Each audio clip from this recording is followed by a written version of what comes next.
Sebelum emas semahal sekarang, dulu pada zaman purba, nenek moyang kita menganggap emas hanya batu berkilau biasa yang tidak bisa rusak. Lalu, kapan emas memulai perjalanannya menjadi benda yang berharga? Ribuan tahun yang lalu, muncul kerajaan besar di Mesir kuno. Mereka menemukan fakta bahwa emas bisa dipanaskan dan dibentuk. Karena itulah mereka mulai membuat perhiasan dari emas. Pada masa ini, emas hanya bernilai sebagai perhiasan dan simbol sosial. Meskipun begitu, karena Mesir kuno adalah kerajaan yang besar, info itu menyebar dengan sangat cepat. Dari rakyat biasa sampai pedagang dari negeri lain yang berkunjung ke Mesir, semua mengetahui bahwa benda kuning yang tidak bisa rusak itu bisa dibentuk dengan sangat cantik. Perlahan, nama baik emas menyebar dari para pedagang yang pulang ke negerinya. Masa dan tahun terus berlalu, tapi waktu tidak bisa menyelesaikan masalah. Masalah yang dialami oleh semua pedagang. Bayangkan, kamu adalah seorang pedagang yang berlayar dari satu pelabuhan ke pelabuhan lain. Saat kamu ingin membeli sepatu, penjual bertanya, "Kamu bayar pakai apa?" Kamu menjawab, "Aku punya 10 ekor sapi." Penjual menjawab, "Sapi? Aku tidak butuh sapi. Aku butuh gandum untuk keluargaku." Dan inilah masalahnya. Barter itu merepotkan karena selalu ada perbedaan keinginan dan kebutuhan. Lalu, setelah kamu muak karena ini sering terjadi, kamu ingat tentang emas, logam kuning yang tidak bisa rusak, dan semua pelabuhan yang kamu singgahi mengetahui tentang logam kuning itu.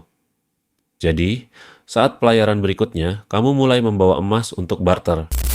Ketika kamu tiba di pelabuhan asing, kamu mengeluarkan logam kuning itu, menaruhnya di atas timbangan, dan berkata, "Ini untuk 100 pasang sepatu."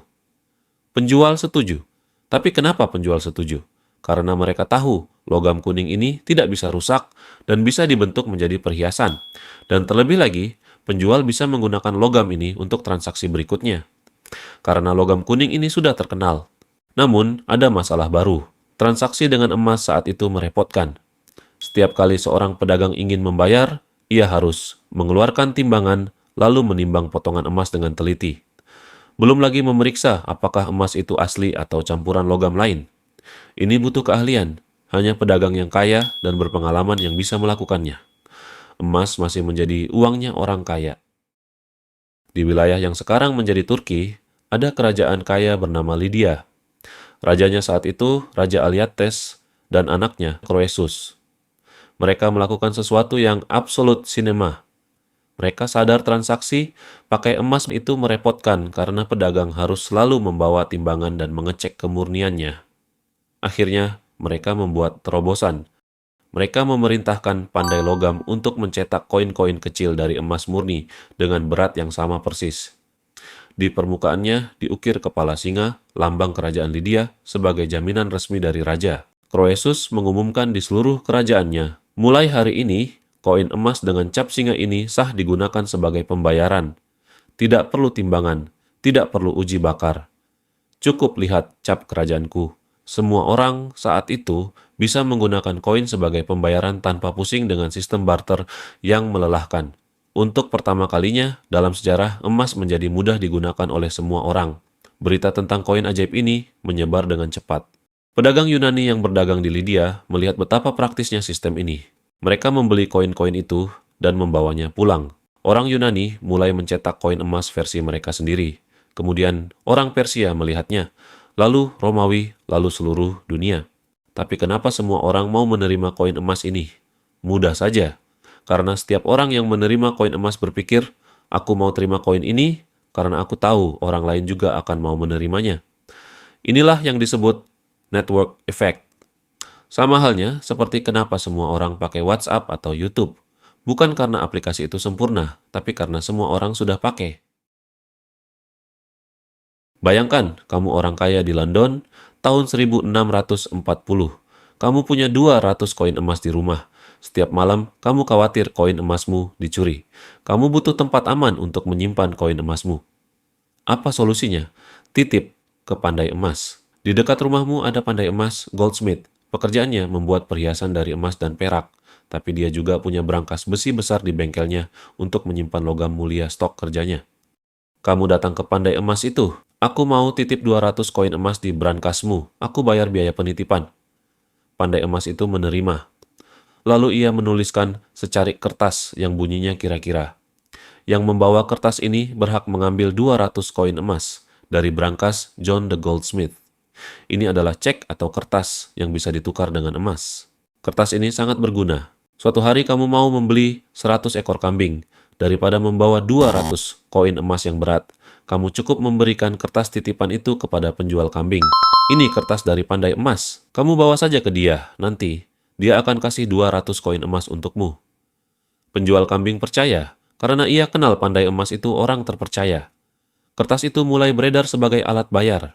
Lalu muncul lembaga yang menyempurnakan. Bank of England, 1694. Bank of England tidak lagi menerbitkan kertas berdasarkan jumlah koin. Mereka mulai menerbitkan uang kertas resmi, banknotes, dalam skala besar, di mana lembaran uang tersebut dijamin oleh total berat emas. Janjinya tetap sama, kertas itu bisa ditukar dengan emas kapan saja. Tapi meskipun sudah ada Bank of England, masih ada satu masalah besar yang belum terjawab. Berapa nilai selembar uang kertas dalam berat emas? Kedengarannya sepele, tapi ini masalah serius. Satu kertas dari Bank of England hari ini bisa ditukar dengan sekian ons emas. Tapi besok, belum tentu. Tidak ada aturan yang mengikat. Tidak ada harga resmi. Dan ini berlangsung lama. Sampai akhirnya pada 1717, Bro datang, Isaac Newton. Bro di sini bukan sebagai ilmuwan, tapi sebagai kepala percetakan uang kerajaan Inggris. Bro menetapkan harga resmi koin Guinea pas di angka 21 shilling. Keputusan Newton menetapkan nilai koin tersebut secara otomatis mengunci harga komoditas emas di angka 3 pound sterling dan 17 shilling. Pada 1821, Inggris secara resmi mengesahkan aturan yang mengikat. Setiap uang kertas Bank of England wajib bisa ditukar dengan emas. Kapan saja, siapa saja, dengan harga yang sudah ditetapkan. Inilah yang disebut gold standard. Dan dari sinilah babak baru perjalanan emas dimulai. Oke, jadi Inggris sudah punya standar emas sejak 1821, dan itu membuat ekonomi Inggris menjadi stabil. Jadi, negara-negara besar lain mulai FOMO. Jerman 1871, Prancis 1874, Jepang 1897, Amerika Serikat 1900, Indonesia, oh, belum merdeka. Tapi apa efeknya? Bayangkan kamu seorang pedagang di tahun 1890. Kamu punya uang kertas pound sterling dari London, lalu berlayar ke Berlin, New York, hingga Tokyo.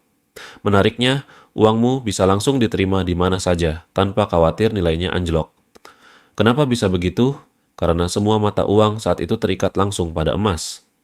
Nilai tukar antar negara sangat stabil, sehingga tidak ada istilah kurs jeblok atau nilai tukar anjlok seperti sekarang. Inilah puncaknya. Emas benar-benar jadi bahasa universal uang.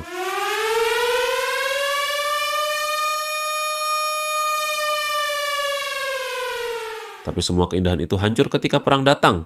Agustus 1914, Jerman invasi Belgia. Perang Dunia I pecah.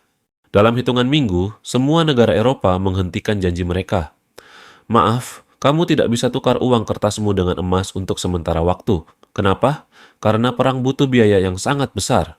Kalau mereka tetap menjamin setiap uang kertas dengan emas, cadangan emas mereka habis dalam sekejap. Maka mereka mencetak uang tanpa kendali. Inflasi meroket. Yang paling parah ada di Jerman. Tahun 1923, harga sepotong roti yang tadinya 1 mark melonjak jadi 200 miliar mark.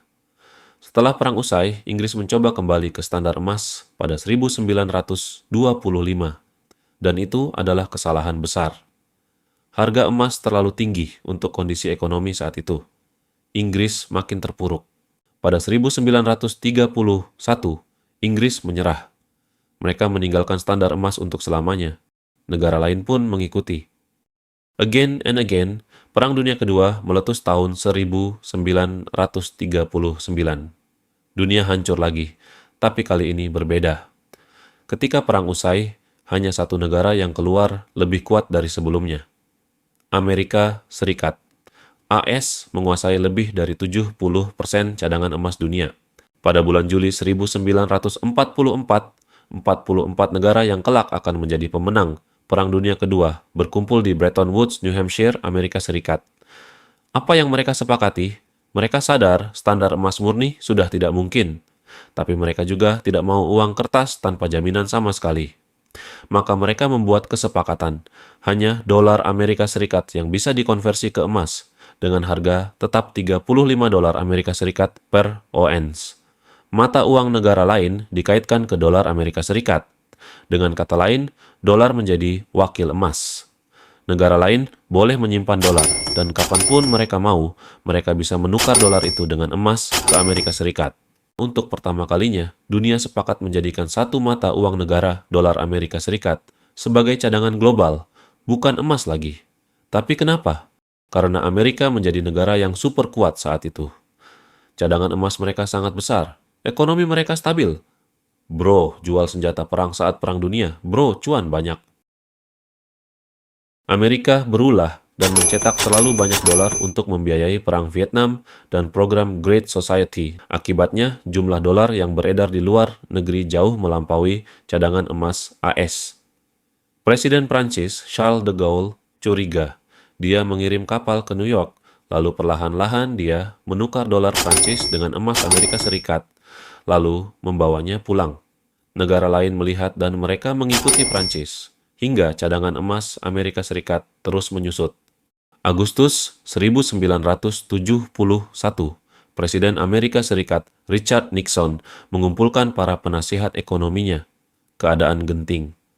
Emas Amerika Serikat hampir habis. Jika terus ditukar, Amerika akan bangkrut secara teknis. Keputusan diambil. 15 Agustus 1971, Presiden Amerika Serikat memberikan pengumuman. Saya perintahkan Menteri Keuangan untuk menghentikan sementara konversi dolar ke emas. Saat itu juga, hubungan 27 tahun antara dolar dan emas putus total. Dolar sudah tidak dijamin dengan emas. Nixon bilang ini sementara, tapi sampai sekarang, lebih dari 50 tahun, hubungan itu tidak pernah kembali. Dunia tanpa jaminan emas. Sejak 15 Agustus 1971, dunia memasuki era yang berbeda, uang fiat. Apa itu uang fiat? Uang yang nilainya hanya berdasarkan kepercayaan, bukan berdasarkan jaminan emas atau perak. Berdasarkan kepercayaan pada pemerintah. Pemerintah? Nah, we are cooked. Share ke temanmu jika ini adalah info yang berguna. Thanks.